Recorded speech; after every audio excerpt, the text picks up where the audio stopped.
Hello and अस्सलाम वालेकुम। आज हम लोगों ने क्योंकि टॉपिक अपना कवर कर चुके हैं, लेक्चर जो हमारा था हम लोग ऑलरेडी वो कवर करके आ चुके हैं।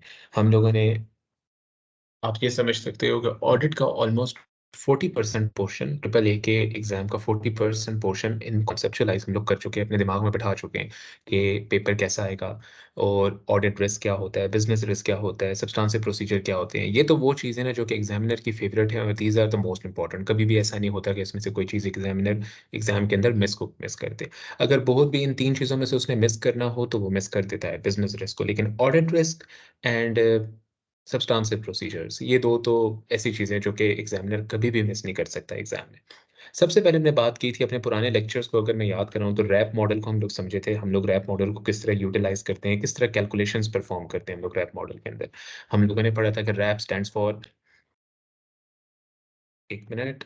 हाँ, हम लोगों ने पढ़ा था कि RAP stands for revenue, R stands for revenue, A stands for assets and profit stands for P stands for profit. हम लोगों ने एक और चीज़ पढ़ी थी कि रैप मॉडल के अंदर मटेरियलिटी फाइंड करने के लिए कि क्या कोई चीज़ मटेरियल है, मटेरियल मीनिंग सिग्निफिकेंट है या नहीं है। तो उसमें हम लोग रेवेन्यू का कैलकुलेशन करते हैं। जो रेवेन्यू से चीज़ें लिंक्ड हैं, जैसे कॉस्ट ऑफ सेल्स है, वो रेवेन्यू से लिंक है, तो cost of sales divided by revenue, अगर वो 0.5% से अबव है तो फिर हम लोग उसको मटेरियल समझते हैं, सिग्निफिकेंट समझते हैं। Same goes for assets, same goes for profits. इसमें सिर्फ़ एक चीज़ थोड़ी-सी मुश्किल थी, वो ये थी कि हम लोगों ने ये फाइंड करना होता है कि जिस चीज़ की मटेरियलिटी हम लोग फाइंड करने लगे, फॉर एग्ज़ाम्पल अगर कॉस्ट ऑफ सेल्स की मटेरियलिटी फाइंड करने लगा हूँ, तो इसकी मटेरियलिटी किसके अगेंस्ट फाइंड करूँगा? रेवेन्यू के अगेंस्ट, एसेट्स के अगेंस्ट, प्रॉफिट के अगेंस्ट? मैं हमेशा उस चीज़ से फाइंड करता हूँ जहाँ पे पहला लिंक मेरा लग रहा होता है। Cost of sales directly revenue से लिंक कर रहे होते हैं, इसी वजह से मैं रेवेन्यू से फाइंड करता हूँ। अगर मेरे पास इन्वेंटरी पड़ी हुई है, क्लोजिंग इन्वेंटरी है, तो उसकी अगर मैंने मटेरियलिटी फाइंड करनी है, तो मैं एसेट से करूँगा। इसके अलावा मेरे ऑपरेटिंग एक्सपेंसेस हैं, तो मैं प्रॉफिट से करूँगा। This was the RAP model. और फिर इसके बाद हम लोगों ने बात की थी कि दिस वाज़ मटेरियलिटी। अब इसमें इम्पोर्टेंट मटेरियलिटी की डेफिनिशन के बाद थोड़ी-सी थ्योरेटिकल जो बुक में है, और finally performance materiality is also important, जो कि बुक से याद करने वाली चीज़ है। पेपर में कोई इतनी ख़ास इम्पोर्टेंट नहीं है, लेकिन उसकी डेफ़िनिशन, उसकी कॉन्सेप्चुअलाइज़ेशन करना, दैट इज़ थ्योरेटिकल मटीरियल जो कि आपको बुक से मिलता है और वो याद करना होता है। फिर हमने एनालिटिकल प्रोसीजर्स को थोड़ा-सा समझा था कि एनालिटिकल प्रोसीजर्स को कैसे करते हैं। हमारे पास थ्योरेटिकल क्वेश्चन्स तो पेपर में आते हैं, लेकिन हो सकता है एग्ज़ामिनर का दिमाग ख़राब हो, तो वो हमें एनालिटिकल प्रोसीजर्स भी उठा के दे दे। अगर वो एनालिटिकल प्रोसीजर्स उठा के देगा कभी, तो हम लोगों ने किस तरह से एक चीज़ को दूसरे से लिंक करना है, परसेंटेज फाइंड करनी है, इंक्रीज़ या डिक्रीज़ फाइंड करना है, और इर्रेशनल इंक्रीज़ या डिक्रीज़ जो आ रहा है, उसको हमने एक्सप्लेन करना होता है फर्दर कि इसमें रिस्क हो सकता है, इसमें नहीं हो सकता, और ये फर्दर लिंक करता है विद ऑडिट रिस्क के साथ। हमने ऑडिट रिस्क को पढ़ा था। मेन चीज़ उसमें ये थी कि हम लोगों ने 4 वो तरीके पढ़े थे कि हमने क्वेश्चन को कैसे सॉल्व करना है। हमेशा हमने पढ़ा था डिटेक्शन रिस्क तो हमेशा फ़ॉल करता है किसी भी एग्ज़ाम के क्वेश्चन के अंदर, लेकिन हम लोग उसपे इतना मटीरियलाइज़ करके नहीं लिखते। अगर हमारे पास मार्क्स पूरे ना हो रहे हों, तो सिर्फ़ तब हम लोग डिटेक्शन रिस्क को अपने आप को सेफ साइड पे रखने के लिए लिख सकते हैं, अदरवाइज़ इस पे लिखना is not a good thing. हाँ, अगर पेपर में आपके एग्ज़ाम के सिनेरियो के अंदर मौजूद है कि एग्ज़ाम जो ऑडिटर है, उसने पहले कभी ऐसी इंडस्ट्री को ऑडिट नहीं किया, तो वहाँ पे डिटेक्शन रिस्क फ़ॉल कर जाता है। Same goes for the control risk. हमने 4 वो पॉइंट्स पढ़े थे जिससे हम लोग क्वेश्चन सॉल्व करते हैं। उसमें हमने पढ़ा था which financial statement item is at risk, under या ओवरस्टेटेड है, ये बताओ। फिर आगे रिलेवेंट आईएएस एक्सप्लेन कर दो, आईएफआरएस एक्सप्लेन कर दो, आईएफआरएस का नाम लिखो, उसका नंबर लिखो। फिर हमने पढ़ा था कि मटीरियल सिनेरियो से उठाना है हम लोगों ने। हमने बताना है कि क्यों इधर रिस्क है, क्यों मौजूद है इधर रिस्क। फिर हम लोग मटीरियलिटी कैलकुलेट करके लिख देते हैं, जिसमें हमारा एक रिस्क कंप्लीट हो जाता है। एक आंसर सॉल्व किया था। फिर हम लोग आए थे बिज़नेस रिस्क की तरफ। बिज़नेस रिस्क में मैंने आपको बताया था कि आइडेंटिफ़िकेशन के लिए हम लोग 2 मेजर चीज़ें देखती हैं। होती तो 4 हैं, लेकिन देखते हम लोग 2 हैं। डिक्रीज़ आ रहा है कहीं पे प्रॉफ़िट्स में, या फिर रेपुटेशन ख़राब हो रही है। आता मेजर ये 2 चीज़ें होती हैं। अगर देखना चाहो तो आप डिक्रीज़ इन रेवेन्यू को भी ले सकते हो आइडेंटिफ़िकेशन पर्पसेज़ के लिए, या फिर इंक्रीज़ इन ऑब्लिगेशन को भी देख सकते हो। और ये होता है हमारा बिज़नेस रिस्क को आइडेंटिफ़ाई करने के लिए। सिनेरियो में जहाँ भी आपको ऐसा लगे कि हमारा इस प्रॉब्लम की वजह से फ्यूचर में प्रॉफ़िट डिक्रीज़ हो सकता है, रेपुटेशन ख़राब हो सकती है, बिज़नेस रिस्क है, सीधा-सीधा उसके बारे में लिख दो। सॉल्यूशन के बारे में बात की थी कि इसका कोई हार्ड एंड फास्ट रूल नहीं है। जस्ट लाइक ये जो 4 पॉइंट्स थे ऑडिट के, इस तरह से इसका कोई हार्ड एंड फास्ट रूल नहीं मौजूद। लेकिन एज़ अ गाइडेंस मैंने आपको बताया था कि रिस्क की आइडेंटिफिकेशन करो, पहले लिखो कहाँ पे रिस्क फॉल करता है, फिर लिखो क्यों फॉल करता है, क्यों आप इन 2 पॉइंट्स के बारे में लिखोगे, क्या रेपुटेशन फ्यूचर में डैमेज हो सकती है या प्रॉफिट में डिक्रीज़ आ सकता है। फिर उसकी रीज़न लिखो, आपको क्यों लगता है कि यहाँ पे बिज़नेस रिस्क है। एक कंसल्टेंट बन के सोचो रेदर के ऑडिटर बन के सोचो। अगर बिज़नेस कंसल्टेंट बन के सोचोगे, बताओगे बिज़नेस को, ये देखोगे बिज़नेस कहाँ पे लैग कर रहा है, बिज़नेस कहाँ पे मुश्किलात का शिकार हो सकता है, तो आप ये वाला क्वेश्चन, बिज़नेस रिस्क वाला क्वेश्चन बहुत ईज़िली सॉल्व कर सकते हो। अच्छा, इसके बाद हम लोग आए थे, इसका भी एक क्वेश्चन हमने सॉल्व किया था, यहाँ पे भी एक एनालिटिकल बेसिस पे ही हमने क्वेश्चन सॉल्व किया था। मैंने आपको ये बताया था 2 to 3 मार्क्स वेरी करते हैं एक बिज़नेस रिस्क के लिए, या 2 हो सकते हैं, 3 भी हो सकते हैं। फिर मैंने आपको बताया था कि बिज़नेस रिस्क और ऑडिट रिस्क में लिंक कैसे बनता है। ये कॉन्सेप्चुअल चीज़ है थोड़ी-सी, जस्ट लाइक आप कह सकते हो परफॉर्मेंस मटीरियलिटी। अगर हम लोग परफॉर्मेंस मटीरियलिटी का रट्टा मार के पेपर में जाके लिखते हैं, सेम इसी तरीके से अगर हमारे पास क्वेश्चन आ जाए, तो हम लोग रट्टा मार के पेपर में लिख सकते हैं इसके बारे में भी। ठीक हो गया? फिर हमारा बिज़नेस रिस्क, ऑडिट रिस्क खत्म हो गया, तो हम लोग प्रोफेशनल स्केप्टिसिज्म के आए थे। इसमें मेन इम्पोर्टेंट चीज़ ये थी कि भई relying on the work of others. अगर दूसरे बंदों के काम पे रिलाय करना है, तो ये 4 चीज़ें आप पहले पूरी करो, इन 4 चीज़ों को देखो, इनके ऊपर लिखो और उसके बाद आपने किसी दूसरे बंदे के काम पे रिलाय करना है। अब पेपर में कैसे करते हैं कि उस बंदे की क्वालिफ़िकेशन आप लिखोगे, we will check his past experience, his qualification, क्या उसके पास परमिशन है, क्या उसके पास वो क्वालिफ़िकेशन है कि वो इस चीज़ को परफ़ॉर्म कर सके। उसके पास एक्सपीरियंस कितना है, क्या उसने इस इंडस्ट्री में कभी काम किया है, अगर मैं किसी और के काम पे रिलाय करने लगूँ एज़ एन ऑडिटर। उसके पुराने क्लाइंट्स का टेस्टिमोनियल कैसा है कि भाई उसने काम अच्छा किया था या बस वैसे ही काम किया था, टेस्टिमोनियल भी ले सकते हो। फिर आप अपनी कैलकुलेशन परफ़ॉर्म करते हो, जिस चीज़ के ऊपर थर्ड पार्टी ने काम किया हुआ है, उसके ऊपर आप अपनी कैलकुलेशन परफ़ॉर्म करते हो और उसको कंपेयर कर लेते हो विद जो आपका जिसके ऊपर काम पे रिलाय कर रहे हो, जिसके काम पे। फिर हम लोग आगे आए थे, हमने बात की थी कि एक और थ्योरेटिकल पार्ट है जो कि इम्पोर्टेंट है, थोड़ा-सा group and transnational audits. Group audits यानी सब्सिडियरी बीच में आ गई, एसोसिएट आ गई। ट्रांसनेशनल ऑडिट का मतलब ये है कि आपकी कंपनी का एक ब्रांच जो है वो यूके में बैठी हुई है और दूसरी ब्रांच जो है वो इंडिया में बैठी है, पाकिस्तान में बैठी हुई है, तो ट्रांसनेशनल ऑडिट्स है। अब इसमें स्पेसिफिक ऑडिट रिस्क कौन-कौन से हो सकते हैं? पेरेंट सब्सिडियरी केस में गुडविल की कैलकुलेशन, कंसोलिडेशन दोनों मुश्किल काम है, लेकिन इनके ऊपर लिखना तब है जब आपको गलती लिख रही हो लग रही हो कि यहाँ पे ऑडिट रिस्क है। फिर अगेन इसके भी वही 4 तरीके हैं लिखने के। ऑडिट रिस्क है तो ऑडिट रिस्क जब भी आप लिखोगे तो इन्हीं 4 चीज़ों को फ़ॉलो करोगे। आगे हम लोगों ने बात की थी कि ट्रांसनेशनल ऑडिट्स के अंदर हम लोग किस तरीके से करते हैं कि अगर हमारे पास एक कंपनी है जो कि यहाँ पे फ़ॉल करती है विद इन यूके और दूसरी कंपनी है जो कि फ़ॉल करती है विद इन इंडिया और बांग्लादेश और पाकिस्तान एनीवेयर, तो हम लोग उसके ऊपर कैसे लिखेंगे? हम लोग उसके ऊपर देखो सबसे बड़ा जो रिस्क बनता है that is IS 21 foreign currency का रिस्क है, उसकी कंसोलिडेशन जब हो रही होती है, तो उसपे हमारा फॉरेन ट्रांसलेशन रिज़र्व उठ रहा होता है, गेन लॉसेस उठ रहे होते हैं, तो उनको कैलकुलेट ठीक नहीं किया हुआ होगा, ये बात हो सकती है, पहला रिस्क आप हमेशा ये लिख सकते हो, ठीक है? और फिर इसके बाद हम लोग डायरेक्टली मूव कर गए थे टुवर्ड्स सब्सटेंसिव प्रोसीजर्स। इससे मैंने आपको बताया था ऑडिट एविडेंस एक अलग चीज़ है, प्रोसीजर लगाना एक अलग चीज़ है। एविडेंस आपके जो होते हैं, वो होते हैं 5 और उनका मेमोनिक हम लोग हमेशा याद रखते हैं data 3। D stands for documents, documents में बैंक स्टेटमेंट, रजिस्टर्स हो गए, इनवॉइस हो गई, material receipt form, delivery form, किसी भी चीज़, किसी भी किस्म का डॉक्यूमेंट। ज़रूरी नहीं है कि यही सारे हों, बहुत से और भी डॉक्यूमेंट्स हो सकते हैं, जो भी आपके नाम में आते हैं, आपके काम आ सकते हैं। अब अगर तो आप प्रैक्टिकल लाइफ में बैठे हुए हो तो बहुत ईज़ी होता है, आपको पता होता है कि कैसे-कैसे डॉक्यूमेंट्स होते हैं एक कंपनी के, ठीक है? लेकिन अगर आप प्रैक्टिकल लाइफ में नहीं बैठे हुए तो आप ऑनलाइन सर्च कर सकते हो, देख सकते हो इसके अलावा कौन से डॉक्यूमेंट्स होते हैं जो कि ऑडिट में यूज़फुल होते हैं। फिर हमने एक ही बात की that those are assets. Asset itself एक ऑडिट एविडेंस होता है। एसेट्स में क्या आता है? प्रॉपर्टी, प्लांट एंड इक्विपमेंट आता है, इन्वेंटरी आ जाती है। टेंजिबल एसेट्स की बात करें हम लोग, इनटेंजिबल एसेट्स की नहीं, टेंजिबल एसेट्स। तो वो इटसेल्फ एक ऑडिट एविडेंस होते हैं। डी में बात की डायरेक्टर्स। डायरेक्टर्स का फर्दर हमने ब्रेकडाउन निकाला है बोर्ड मिनट्स। जब डायरेक्टर्स की मीटिंग होती है तो सब कुछ रिकॉर्ड होता है और रिकॉर्ड कहाँ पे होता है? बोर्ड मिनट्स के अंदर रिकॉर्ड हो रहा होता है। एक पेज होता है जिसके ऊपर हर एक बात जो डायरेक्टर ने की हुई होती है वो लिखी जाती है। ठीक है? फिर ए stands for accounting books, cash register, ये भी एक एविडेंस होता है। अकाउंटिंग बुक्स में किस तरह से डबल एंट्री रिकॉर्ड हुई हुई है, that is also an evidence. फिर third party, 3 stands for third party, यानी कि बाहर से दूसरे बंदों से पूछना, कन्फर्मेशंस लेना कि क्या ये काम जो हो रहा है ठीक हो रहा है, गलत हो रहा है। That is also an audit evidence और ये ऑडिट एविडेंस एक सेपरेट था हमारे कोर्स में। अब एग्ज़ामिनर, मैंने आपको ये भी बताया था कि एग्ज़ामिनर कभी इसके बारे में अलहदा से सवाल नहीं पूछने लगा। एग्ज़ामिनर पूछेगा तो वो सिर्फ़ सब्स्टेंटिव प्रोसीजर्स के अंदर पूछेगा क्योंकि सब्स्टेंटिव प्रोसीजर्स का मेन लेग इसकी हैं तो 2, एक ऑडिट एविडेंस है, एक ऑडिट प्रोसीजर है। लेकिन हमारा जो गोल होता है वो समझना होता है ऑडिट प्रोसीजर, और ऑडिट प्रोसीजर को समझने के लिए ऑडिट एविडेंस का पता होना बहुत ज़रूरी है। क्योंकि यही चीज़ आगे कंबाइन होती है विद इन द प्रोसीजर्स, और फिर हमारा एक ऑडिट प्रोसीजर बनता है, यानी सब्सटेंसिव प्रोसीजर बनता है। सब्सटेंसिव प्रोसीजर यानी कि ऑडिट प्रोसीजर की तरफ जब हम लोग आए थे, तो मैंने आपको बताया था कि भाई मैं सबसे पहली चीज़ अंडरस्टैंडिंग जो आपको होनी चाहिए वो होती है मैनेजमेंट की असर्शंस। अब मैनेजमेंट की असर्शंस का मतलब ये है क्लेम्स। मैनेजमेंट क्लेम करती है कि मेरी फाइनेंशियल स्टेटमेंट बिल्कुल ठीक है, उसमें कोई गलती नहीं है, लेकिन हम लोग तो ऑडिटर हैं, हम लोगों ने तो प्रोफेशनल स्केप्टिसिज्म को फॉलो करना है, ये वाला। हम लोग तो इसके अलावा कहीं और चल ही नहीं सकते, हम लोग तो शकी हैं। तो हम लोग हमेशा मैनेजमेंट के असर्शंस को फॉलो नहीं करते। क्लेम्स तो उनके हैं, लेकिन हम लोग कहते हैं भाई हम लोग अपनी मर्ज़ी अपनी तरह से कन्फर्म करेंगे। अब हमें कन्फर्म करने के लिए हम लोगों को ये पता होना चाहिए कि भाई मैनेजमेंट क्लेम क्या-क्या करती है। अब मैंने आपको ये भी बताया था कि स्टेटमेंट ऑफ फाइनेंशियल पोज़ीशन के लिए मैनेजमेंट के अलग क्लेम्स हैं, और statement of profit and loss के लिए मैनेजमेंट के कुछ अलग क्लेम्स हैं।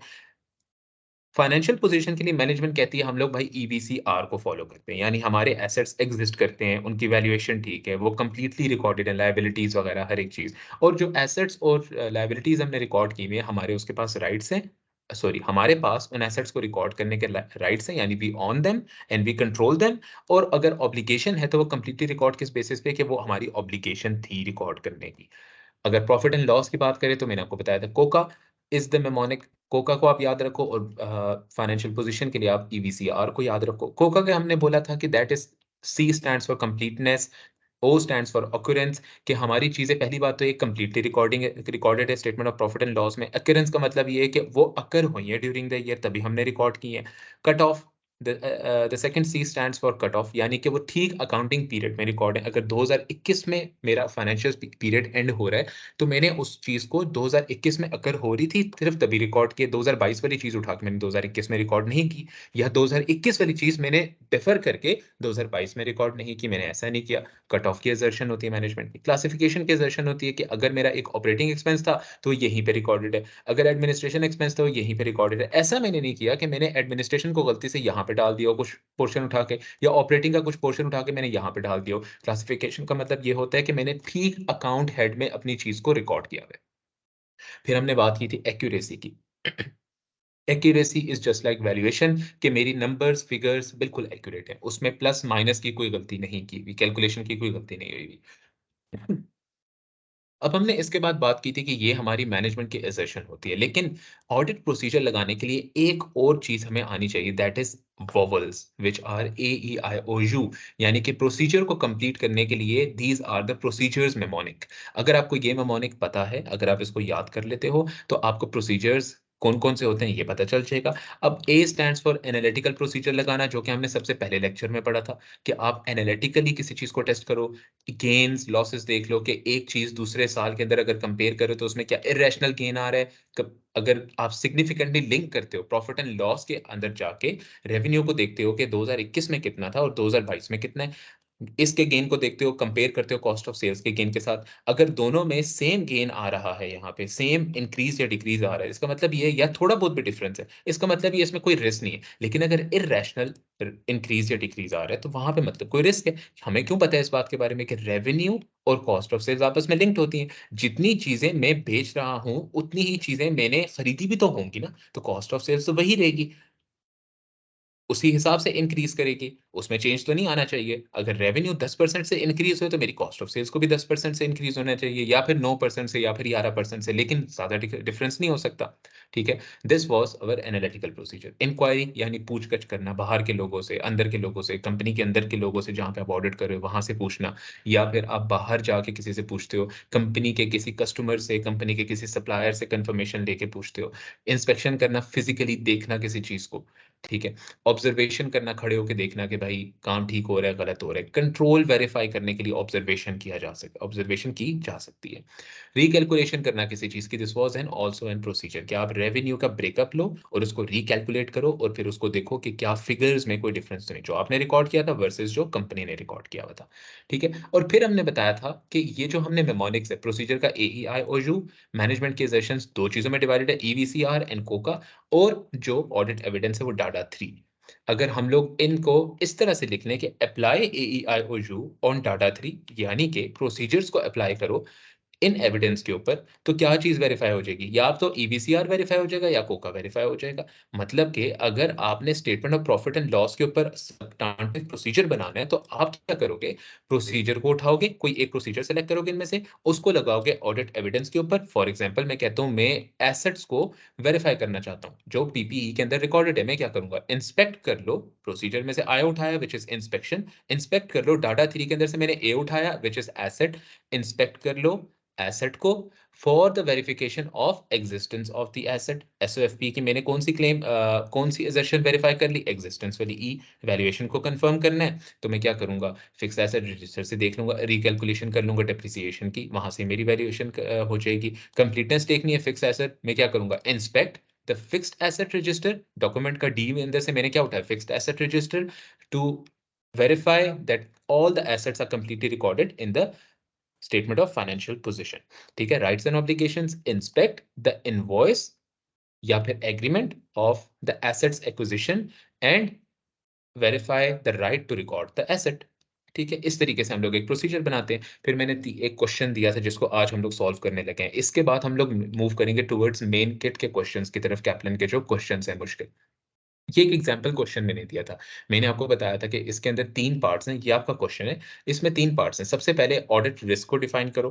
Sorry, describe the audit risk on the above scenario, यानी कि इसके अंदर मैंने आपको बताया था 2 ऑडिट रिस्क फॉल करते हैं, उसको सॉल्व करो यूजिंग दिस टेक्निक जो कि मैंने बताई थी, ये वाली टेक्निक। फिर मैंने बताया था कि आप बिज़नेस रिस्क आइडेंटिफ़ाई करो, अगेन उसकी भी टेक्नीक यहाँ पे मौजूद है। फिर मैंने आपको बताया था कि इसका तीसरा क्वेश्चन है कि आप प्रोसीजर परफ़ॉर्म करो ऑडिट रिस्क के ऊपर, और हर एक प्रोसीजर के ऊपर, हर एक रिस्क के ऊपर आपने 2 ऑडिट प्रोसीजर्स परफ़ॉर्म करने हैं, यानी कि सब्सटेंटिव प्रोसीजर्स परफ़ॉर्म करने हैं। आज हम लोग इस क्वेश्चन को सॉल्व करने लगे हैं और उम्मीद है कि आपने सॉल्व कर लिए होंगे अभी तक। खैर, let's move towards the question. Part number 1 मैं यहाँ पे सॉल्व करूँगा, which is audit risk. Which is audit risk. अब मैं सबसे पहले ऑडिट रिस्क के अंदर मुझे पता है कि मैंने अप्रोच फॉलो करनी है ये वाली। मैं सिनेरियो पढ़ूंगा पूरा का पूरा, और इंपॉर्टेंट चीज जो हमेशा से हम लोगों ने याद रखी है वो ये रखी हुई है कि audit is a professional paper, जिसमें आपने मोस्ट सिग्निफिकेंट चीज पहले डिफाइन करनी है एंड लीस्ट सिग्निफिकेंट चीज को आपने हमेशा आखिर में लेके जाना है। मतलब क्या है कहने का? अगर किसी चीज का लगता है कि वो आपके पास उसका प्रोबेबल एविडेंस मौजूद है कि वो चीज़ जिस बारे में आप लिख रहे हो, अगर एक ऑडिट रिस्क के बारे में लिखे हो, वो इस सिनेरियो से लिंक करता है 100%, तो पहले उसको लिखो और फिर उन ऑडिट रिस्क के बारे में आखिर में जाके लिखो जो कि 10% या 20% इस सिनेरियो के साथ लिंक करते हैं। अब हम लोग इसको सॉल्व करते हैं, इसको पढ़ते हैं और 2 ऑडिट रिस्क इसमें से निकालते हैं। क्या चीज़ है? क्वेश्चन पढ़ते हैं। You are an auditor of ABC company who sells household electrical items to both shops and to individual customers. ठीक है भाई, हम लोग एक एबीसी कंपनी है, हम लोग उसको ऑडिट कर रहे हैं एबीसी कंपनी का। और हमारी कंपनी क्या करती है जिसका हम ऑडिट कर रहे हैं? हमारा क्लाइंट जो है इलेक्ट्रिकल आइटम बेचता है, वो स्विच हो सकता है, वो तारें हो सकती हैं, कुछ भी हो सकता है। शॉप्स को भी बेचता है, यानी कि होलसेलर्स को भी बेचता है, और इंडिविजुअल कस्टमर्स को भी बेचता है, यानी कि जो आम मेरे और आप जैसे लोग जाके अगर इसी कंपनी से लेना चाहें तो वो भी आके ले सकते हैं। ठीक है। All items are sold with 6 months of guarantee, यानी 6 महीने की गारंटी के मैं एक आइटम बेचता हूँ। जो भी आइटम मैंने भेजा उसकी 6 महीने की मैं गारंटी देता हूँ कि आप 6 महीने बाद आके मेरे वापस भी कर सकते हो अगर ये खराब है। ठीक है भाई, आगे क्या है? The year end is June 2023। During May and June, the company experienced large number of returns in products. Okay, यहाँ पे अब वो क्या कह रहे हैं? वो कह रहे हैं कि हमारा ईयर एंड है जून 2023, और मई और जून यानी ईयर एंड से पहले वाले 2 महीनों में कंपनी ने बहुत ज्यादा नंबर ऑफ रिटर्न्स लिए हैं। हमारे पास जो प्रोडक्ट्स रिटर्न हुए हैं वो बहुत ज्यादा हुए हैं। अब आगे वो क्या कहते हैं? A provision is normally recorded for 10% of the item sold, यानी कि मैं जो गारंटी देता हूँ, मैं अपनी जितनी भी चीज़ें बेचता हूँ, मैं 6 महीने की प्रोविज़न रिकॉर्ड करने के लिए क्या करता हूँ, कि अगर 6 महीने की गारंटी दी हुई है, मैं क्या करता हूँ कि जितनी आइटम्स बेची, उस सारी आइटम में 10% आइटम्स को मैंने सपोज़ कर लिया कि ये लोग आके रिटर्न कर जाएँगे। नॉर्मली मेरा यही काम होता है 10% पे। लेकिन आगे वो क्या कहते हैं, during the year end it is expected that 20% of the items will be returned due to high rate of return experienced previously due to high faults in products manufactured by the company. अब वो आके यहाँ पे क्या कहते हैं कि क्योंकि मेरे अभी फॉल्ट्स ज़्यादा हैं और मई और जून में मुझे ज़्यादा नंबर ऑफ रिटर्न्स आए हैं नॉर्मल से, और नॉर्मल में रिकॉर्ड करता रहा 10% पे, लेकिन अब मैं 10% पे नहीं करूंगा, अब मैं कितने पे करूंगा, 20% पे करूंगा, क्योंकि मेरे प्रोडक्ट्स के अंदर हाई फॉल्ट्स आ रहे हैं, मतलब मैंने जो चीजें मैन्युफैक्चर की हैं उसके अंदर मसले हैं बहुत ज्यादा। और मसलों का क्या मतलब है कि जो प्रोडक्ट्स मैंने अपने पास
आई एम सॉरी, इंटरनेट का थोड़ा सा प्रॉब्लम, थोड़ा सा मैंने वेट कर लिया। अच्छा, अब हम लोगों ने यहाँ तक पढ़ लिया है कि जो टोटल सेल्स है, देखो मई और जून में मुझे हाई रिटर्न्स हो रहे हैं, मतलब क्या है कि मेरे प्रोडक्ट्स के अंदर फॉल्ट है, और ये चीज क्वेश्चन के अंदर मौजूद है कि मेरे प्रोडक्ट्स के अंदर फॉल्ट्स आ रहे हैं बहुत ज्यादा। और टोटल सेल्स मैंने जून और मई में जो की है कंबाइंड, वो 2 मिलियन की है, कि मैंने 6 महीने के दिया हुआ है, लेकिन क्वेश्चन के अंदर मुझे 2 महीनों की, लास्ट 2 मंथ्स की सिर्फ दी हुई है सेल्स, और वो कितनी दी है, 2 मिलियन पाउंड्स की मैंने चीजें सेल की है। हमारा total revenue for the year जो था वो था 10 मिलियन का, ठीक है, एट द ईयर एंड। अब ये 10 मिलियन क्यों इंपॉर्टेंट है और ये 2 मिलियन क्यों इंपॉर्टेंट है? हमारी जो मोस्ट रीसेंट सेल्स हुई हुई है ना जून और मई के अंदर, रिटर्न्स तो हम लोगों ने उसकी फाइल की भी होंगी ना, मतलब कि रिटर्न्स के लिए जो हम लोगों ने रिकॉर्डिंग की भी होगी प्रोविजन की, 10% की प्रोविजन की नॉर्मली, वो तो हमने 2 मिलियन की भी होगी। 2 मिलियन का 10% उठाया, उसको मैंने प्रोविजन रिकॉर्ड कर लिया कि यार ये वाले आइटम्स मेरे जो हैं वो क्या हो सकते हैं, वापस आ सकते हैं, मुझे रिटर्न हो सकते हैं। एट द सेम टाइम मुझे टोटल रेवेन्यू भी गिवन है। अब ये 10 मिलियन का रेवेन्यू कहाँ पे काम आएगा मेरे लिए? मेरा चौथा point, calculate materiality. Total materiality calculate करने के लिए मेरा 10 मिलियन कि भाई inventory value at the year end is at 500,000। Inventory मेरी टोटल इतने की रिकॉर्ड हुई हुई है इस वक्त। अब अगर मैं पहले आपको यहाँ पे रिस्क आइडेंटिफाई करके दूं, देखो हुआ क्या है कि मई और जून में मेरे पास ज़्यादा, मैंने अपने प्रोडक्ट्स को सेल किए हैं, और मई और जून मेरे पास क्या हुआ है, ज़्यादा रिटर्न्स आ रहे हैं। अगर ज़्यादा रिटर्न्स आए हैं और मेरे प्रोडक्ट्स में फॉल्ट है, तो IAS 2 के बारे में हमें एक चीज़ पता है, जो SBR में हम लोगों ने पढ़ी थी, कि IAS 2 कहता है कि inventory should be recorded at the lower of cost और NRV, नेचुरलाइजेबल वैल्यू। अगर आपका प्रोडक्ट आज आपने कॉस्ट पे रिकॉर्ड किया, उस प्रोडक्ट की कॉस्ट थी 10 पाउंड्स की, 10 पाउंड्स की एक मेरे प्रोडक्ट की कॉस्ट थी, लेकिन मार्केट में जो अब वो सेल होगा वो कम का होगा। क्यों होगा?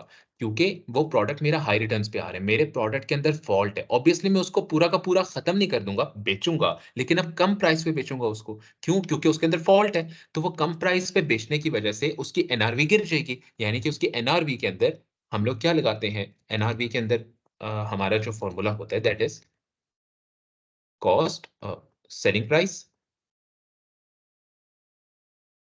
और उसमें से माइनस कर देते हैं कॉस्ट टू सेल।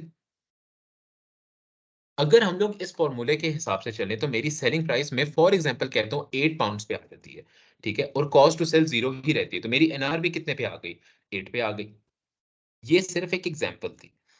यहाँ पे मुझे वो कैलकुलेशन उन्होंने दी भी, लेकिन मुझे रिस्क तो पता चल गया अपना कि हाई फॉल्ट्स हैं, प्रोडक्ट्स मेरे हो सकता है अब कम पे बिके, तो उनकी NRV गिर गई हो। अगर NRV गिर गई तो IS2 के अकॉर्डिंगली रिकॉर्ड होना चाहिए at the lower of cost, या NRV और NRV पे होना चाहिए। कंपनी ने हो सकता है कॉस्ट पे रिकॉर्ड किया, वो पहला रिस्क मुझे मिल गया कि हो सकता है कि प्रोडक्ट की NRV कम है, कंपनी ने कॉस्ट पे रिकॉर्ड किया है, जिसका मतलब है यहाँ पे रिस्क है। अब मैं रिस्क को लिखूंगा कैसे? सबसे पहले आ जाता हूँ अपने पॉइंट नंबर 1 पे, which financial statement item is at risk. मैंने आइडेंटिफाई कर लिया इन्वेंट्री जो है वो इस वक्त रिस्क पे फॉल करती है। मैं यहाँ पे लिखना शुरू करता हूँ, मैं क्या लिखूंगा, there exists a risk that the inventory recorded in the statement of financial position is at the risk of, किस चीज पे, लोअर पे रिकॉर्ड होनी चाहिए थी और हायर पे रिकॉर्डेड है, यानी वो ओवरस्टेट हुई है, is at the risk of overstatement.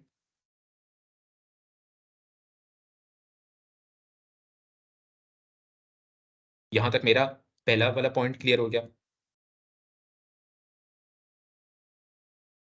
ठीक है, अब आगे आते हैं। अब आगे आते हैं। अब दूसरा पॉइंट मेरे पास क्या था? दूसरा पॉइंट था कि एक्सप्लेन द रिलेवेंट आईएएस और आईएफआरएस। अब आईएएस मुझे पता है, आईएएस टू इन्वेंट्री है, वो क्या कहते हैं मैं उसको एक्सप्लेन कर दूंगा। IAS two states that inventory should be recorded at the lower of cost or net realizable value। बस इतना एक्सप्लेन करना किसी भी स्टैंडर्ड के बारे में बहुत है। अगला पॉइंट मेरा क्या है? तीसरा पॉइंट मैंने लिखना है मटेरियल। क्यों रिस्क है यहाँ पे? जो मैंने बातें सारी अभी थ्योरेटिकली की इधर के, भाई रिस्क इसलिए कि एनआरवी गिर गई होगी, ये वो सारा कुछ मैंने यहाँ पे लिख देना है इंग्लिश के अंदर। कैसे लिखूंगा कि भाई the company experienced high number of returns due to faults in the products sold. There is a risk that these faults also exist within the inventory held at the year end, which would require it to make, which would require it to be recorded at the lower of net realizable value।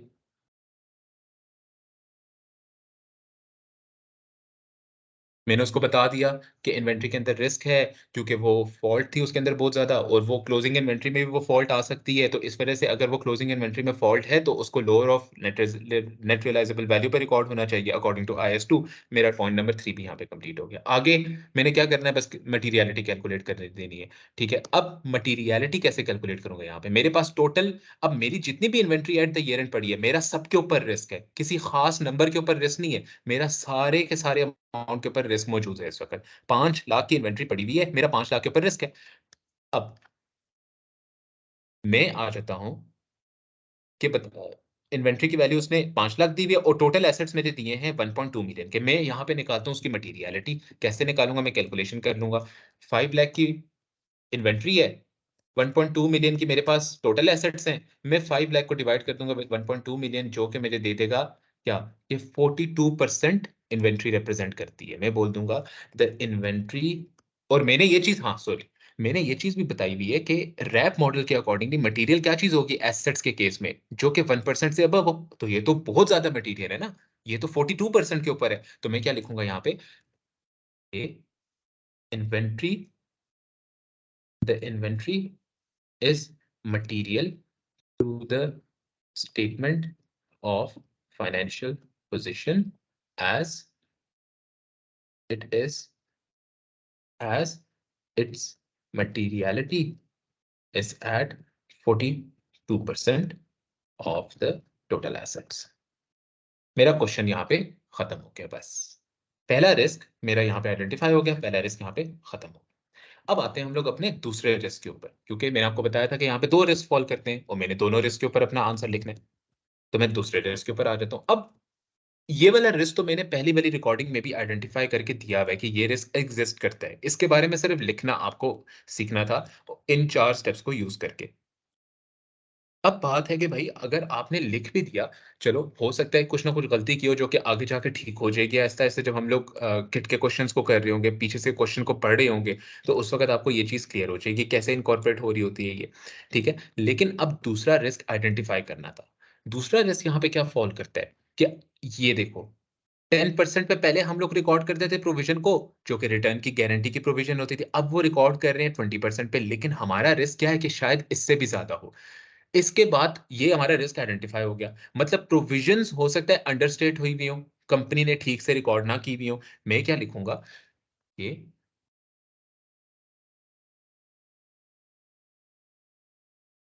there is a risk that the provisions in the statement of financial position are at are understated. अब मैं थोड़ा-सा किस चीज़ को explain करूँगा, provisions वाले standard को which is IS 37 मैं बता दूँगा कि वो क्या कहते हैं। Provisions should be recorded if they are probable and if there is a legal and constructive provision constructive obligation for the company. मैं इसको लिख दूँगा, बस इतना ही लिखना बहुत है मेरे लिए। In accordance with IS 37, a company should record a provision if the provision is probable and there is a legal or constructive obligation for the company to record it। ठीक हो गया? यहाँ पे मैंने उसको IS 37 के बारे में एक्सप्लेन कर दिया थोड़ा-सा। मैंने बता दिया, टच दे दिया एक कि IS 37 इस बारे में क्या बात करता है। ठीक हो गया? अब मैं आगे आऊँगा और मैं उसको बताऊँगा कि यहाँ पे पॉइंट नंबर 3 अगेन कि भाई यहाँ पे रिस्क एक्ज़िस्ट क्यों करता है? वही सारी की सारी बात जो मैंने अभी की थी कि मैं यहाँ पे आया था, मैंने बोला था 10% पे रिकॉर्ड होनी चाहिए थी, अब वो 20% पे कह रहे हैं, लेकिन मेरे पास रिस्क ये भी है कि इससे भी ज़्यादा रिकॉर्ड हो। क्यों? क्योंकि मेरे हाई नंबर ऑफ फॉल्ट्स हैं, वो सारे के सारे प्रोडक्ट्स भी रिटर्न हो सकते हैं। ठीक है? तो मैं यहाँ पे बता दूँगा कि भाई the company has experienced high number of faults in the products sold. There is a risk that these products will be returned, which would require the company to record a provision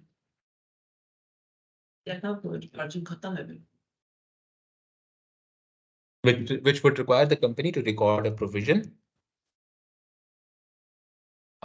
ठीक है, which would require the company to record a provision uh, minute, which would require the company to record a provision based upon नहीं ये नहीं लिखते हम लोग लिखेंगे as there is a constructive obligation and as it is probable due to high number of faults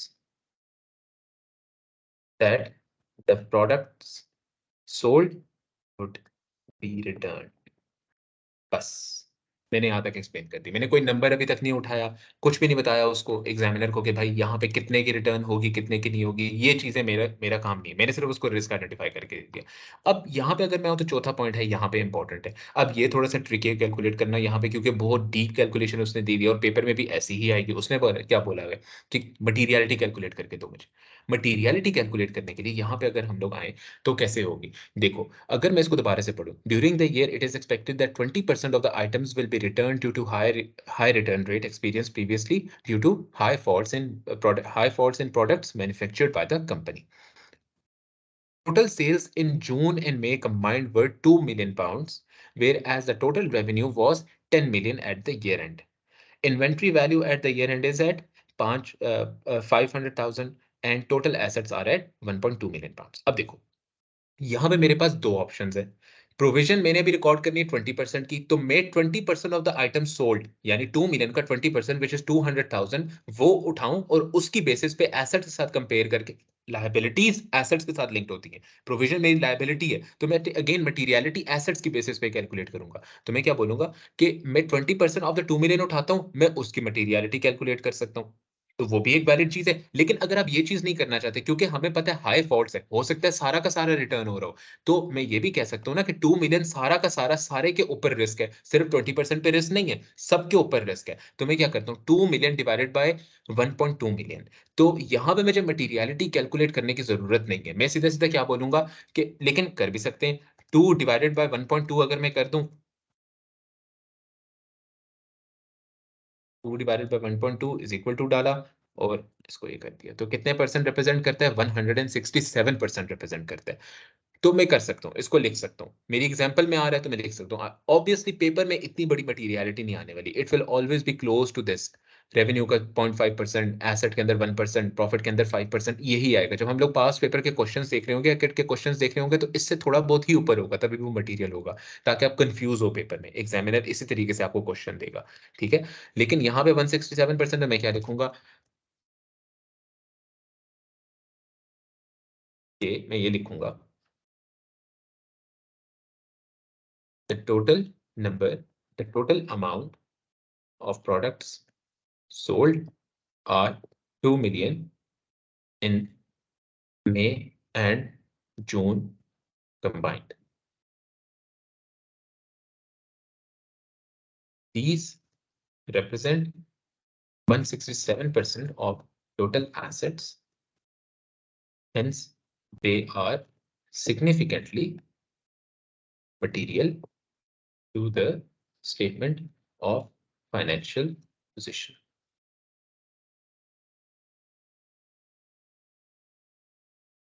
which is the amount which would be recorded as provision in the accounts. मैंने अपनी provision की materiality बता दी उसको, provision की amount बता दी उसको, और साथ मैंने उसको ये बोला कि 167% पे रिप्रेजेंट करता है एसेट्स को, यानी कि वो मटेरियल है। मेरा क्वेश्चन यहाँ पे खत्म हो गया, पहला वाला, विच वाज ऑडिट रिस्क। दूसरा क्वेश्चन क्या था, बिजनेस रिस्क को आइडेंटिफाई करो।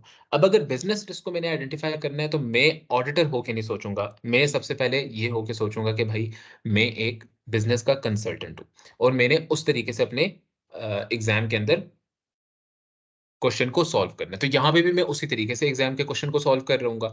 यहाँ पे बिजनेस रिस्क क्या फॉलो करते हैं, मुझे जब तक ये लिख के नहीं पढ़ते मैं इसको फर्दर आगे वो नहीं करके दूंगा, सॉल्व नहीं करके दूंगा, क्योंकि this is relatively easier than audit risk. Audit risk में आइडेंटिफिकेशन, यहाँ पे अगर आपको आइडेंटिफिकेशन हो जाए तो आप मटेरियल उसी तरीके से लिखते हो जैसे हम लोगों ने मटेरियल यहाँ पे लिखा है, जो थर्ड पॉइंट हमारा होता है। तो मटेरियल लिखना इतना कोई मुश्किल नहीं होता, आइडेंटिफिकेशन मुश्किल होती है। पहली आइडेंटिफिकेशन यहाँ पे क्या है कि मेरी इन्वेंट्री, सबसे पहली आइडेंटिफिकेशन क्या है, हाई नंबर ऑफ फॉल्ट्स आ रहे हैं मेरे पास, हाई नंबर ऑफ फॉल्ट्स आ रहे हैं तो उसकी वजह से क्या होगा, प्रोविजंस मेरी ज्यादा रिकॉर्ड होंगी जिसकी वजह से मेरा प्रॉफिट गिर जाएगा, और वो मेरा एक बिजनेस रिस्क है। Why it is a business risk, because उसकी वजह से मेरे प्रॉफिट्स गिर रहे हैं, उसकी वजह से मेरी ऑब्लिगेशन बढ़ रही है, तो मेरे फ्यूचर प्रॉफिट्स गिर रहे हैं, hence it is a business risk. बस। दूसरी चीज क्या है, बिजनेस रिस्क नंबर 2, कि भाई हाई नंबर ऑफ रिटर्न्स आ रहे हैं, अगेन उसकी वजह से कस्टमर्स मेरे ऊपर कस्टमर्स मेरे ऊपर अब यकीन नहीं करेंगे, they will lack, my customers trust in myself will lack from now on. Customers मेरे से उतनी चीजें नहीं खरीदेंगे आके दोबारा से, क्योंकि उन्हें पता लग गया कि मेरे प्रोडक्ट्स के अंदर हाई नंबर ऑफ फॉल्ट्स हैं, तो मेरी रेपुटेशन डैमेज हो रही है। अगर मेरी रेपुटेशन डैमेज हो रही है, it is a business risk. मैंने एक्सप्लेन भी कर दिया, आइडेंटिफाई भी कर दिया। अब इसके बारे में लिखना बहुत ईजी है। प्रोसीजर्स के ऊपर आते हैं। प्रोसीजर्स जो है थोड़े से मुश्किल पार्ट होता है, इसको लिखते हैं हम लोग। मैंने बोला यहाँ पे कि perform procedures on the audit risk, यानी कि आपने जो दो ऑडिट रिस्क आइडेंटिफाई किए हैं इन्हीं के ऊपर प्रोसीजर्स लिखो। एक इन्वेंट्री का ऑडिट रिस्क है और दूसरा प्रोविजन का ऑडिट रिस्क है, ठीक है। इन्हीं के ऊपर हमने प्रोसीजर्स लिखने हैं, और हर एक रिस्क के ऊपर मैंने दो प्रोसीजर्स बना के लिखने हैं। तो यहाँ पे मैं सबसे पहले हेडिंग दूंगा, पेपर के अंदर ही मैं हेडिंग दूंगा। हेडिंग इस तरह से देके मैं यहाँ से शुरू करूंगा। मैं नंबर 1 लिखूंगा और नंबर 2 लिखूंगा, ठीक है। इन्वेंट्री के ऊपर नंबर 1 मैंने प्रोसीजर बनाना है। रिस्क किस चीज पे है, उसकी वैल्यू के ऊपर है, क्योंकि हम लोग जो ऑडिट रिस्क हम लोगों ने बनाया है उसके अंदर हम लोग ये बात लिख चुके हैं कि हमारी वैल्यू खराब हो सकती है। क्यों? क्योंकि या कॉस्ट पे, लोअर ऑफ कॉस्ट और एनआरवी पे हम लोग रिकॉर्ड कर रहे होते हैं, तो लोअर ऑफ एनआरवी पे रिकॉर्ड होनी चाहिए। कॉस्ट का मसला, वैल्यू का मसला है, वैल्यू गलत रिकॉर्ड हो सकती है अकाउंट्स के अंदर, ठीक है। तो हम लोगों ने यहाँ पे जो रिस्क प्रोसीजर बनाना है वो भी उसी टाइप का बनाना है जो कि हिट कर रहे हो मैनेजमेंट की असर्शन, कौन सी वाली, मैनेजमेंट की असर्शन, ये वाली, वैल्यू वाली, ठीक है। यहां पे हम लोगों ने इधर इस पे बात करनी है कि हम लोग वैल्यू की, मैनेजमेंट की जो असर्शन है वैल्यूएशन वाली, वी वाली, ईवीसीआर के अंदर वी, उसके ऊपर हम लोग बात करेंगे अभी। अगर उसके ऊपर हम लोगों ने एक प्रोसीजर बनाना है तो पहला प्रोसीजर कैसे बनाएंगे, सबसे पहली चीज प्रोसीजर्स में जाके हम लोग बात करें इन्वेंट्री की, ठीक है। अब हमें पता है कि उसके अंदर फॉल्ट्स हैं, अगर फॉल्ट है तो फिजिकली अगर हम लोग जाके वेरीफाई कर लें तो हमें पता लग जाएगा ना कि फॉल्ट है या नहीं है, हमें ये चीज पता लग सकती है। तो मैं क्या करूंगा, inspect, physically inspect the asset यानी inventory, to verify, to identify if there are any physical faults in the asset, to verify the to verify if the value of the assets is correctly recorded, ठीक है। मैं लिखूंगा, मैं लिखूंगा physically verify the assets, physically verify the inventory at the year end to confirm if there are any faults in the inventory. Verify, कौन सी assertion? To verify the valuation of the inventory. मेरा पहला procedure बन गया। दूसरा procedure भी मैंने इसमें बनाना है। अब मैं वेरिफिकेशन वाला प्रोसीजर बना चुका हूं, तो इसके ऊपर दोबारा से नहीं आऊंगा। दूसरा प्रोसीजर मैं क्या बना सकता हूं? मैं क्या करूंगा? इंस्पेक्ट करूंगा subsequent to the year end returns को, यानी वो डॉक्यूमेंट्स में आ जाएगा, return documents. Inspect the subsequent to the year end return documents. नहीं, ये वाला प्रोसीजर यहाँ पे नहीं लगेगा। उसकी रीज़न ये है कि इंस्पेक्शन अगर मैं कर रहा हूँ subsequent to the year end के ऊपर जाके, तो मेरे वहाँ से क्या वेरीफ़ाई हो रहा है कि ईयर एंड के बाद मुझे कितनी रिटर्न्स आई हैं। जितनी रिटर्न्स आई हैं, वो कंप्लीटली रिकॉर्डेड होनी चाहिए एज़ अ प्रोविज़न इस साल के अंदर, क्योंकि वो रिटर्न्स हैं, तो वो प्रोविज़न में आनी चाहिए। तो वो मेरा दूसरा प्रोविज़न के ऊपर, ऑडिट रिस्क के प्रोविज़न के ऊपर बनेगा। लेकिन यहाँ पे मैं एक और क्या बना सकता हूँ कि मैं उसको फिज़िकली वेरीफ़ाई तो ऑलरेडी कर चुका हूँ।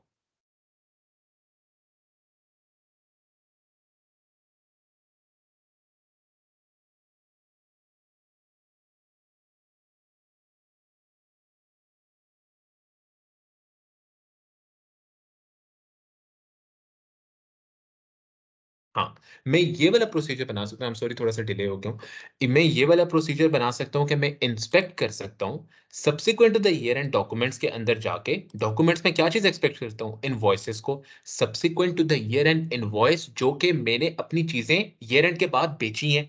अगर वो इनवॉइस मैं उठा लूँ, तो वहाँ पे मुझे उसकी सेलिंग प्राइस मिल जाएगी। जो उसकी सेलिंग प्राइस ईयर एंड के बाद आ रही है, वहाँ से मुझे पता क्या चल जाएगा, क्या कॉस्ट जिस पे मैंने रिकॉर्ड किया हुआ है वही ठीक है, या क्या कॉस्ट से भी कम की बेच रहा हूँ मैं अपनी चीज़ों को। अगर कॉस्ट से कम की बेच रहा हूँ, तो मुझे पता लग जाएगा कि क्या उसकी वैल्यू गलत रिकॉर्डेड है, ठीक। अगर मैं सब्सिक्वेंट इनवॉइस को देख लूँ, वहाँ से ये चीज़ मुझे कन्फर्म हो जाएगी। कैसे?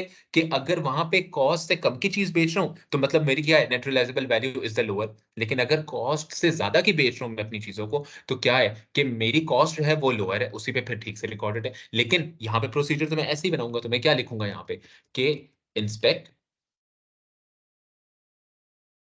द सब्सिक्वेंट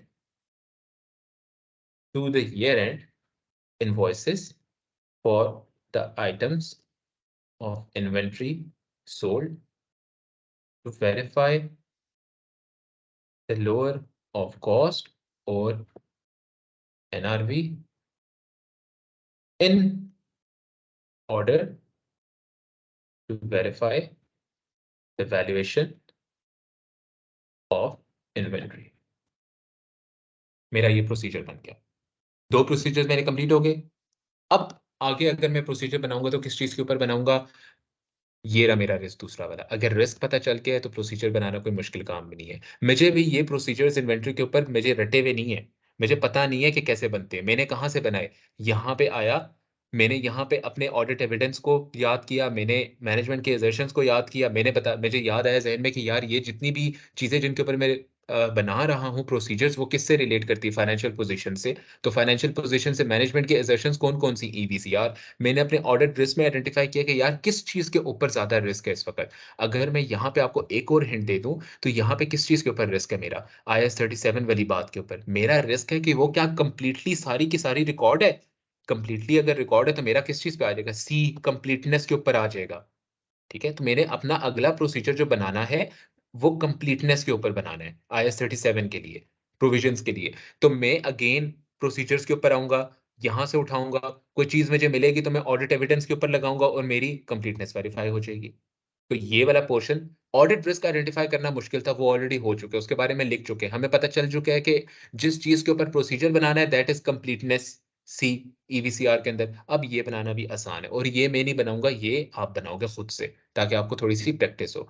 और अगर कोई इश्यू हो, तो आप मेरे से क्वेश्चन पूछ सकते हो, और मैं उसके बारे में आपको बता दूँगा कि किस तरह से हम लोगों ने ऑडिट प्रोसीजर इस चीज़ के ऊपर बनाना था। अच्छा, अब क्वेश्चन पूछने के बाद मैं जवाब भी आपको दे दूँगा, सब कुछ कर दूँगा, लेकिन इस क्वेश्चन को अब हम लोग आगे सॉल्व नहीं करेंगे। हम लोग अब डायरेक्टली मूव करेंगे टुवर्ड्स किट का एक क्वेश्चन कराऊँगा और एक क्वेश्चन होमवर्क के तौर पे दूँगा। जब एक क्वेश्चन वो वाला सॉल्व हो जाएगा घर पे आपसे, उस वक़्त मैं उसको खुद क्लास में करा दूँगा आपको। लेक्चर के अंदर मैं आपको करवाऊँगा इंशाल्लाह। Okay, see you tomorrow and अगले लेक्चर में आपको मिलता हूँ इंशाल्लाह। अल्लाह हाफ़िज़।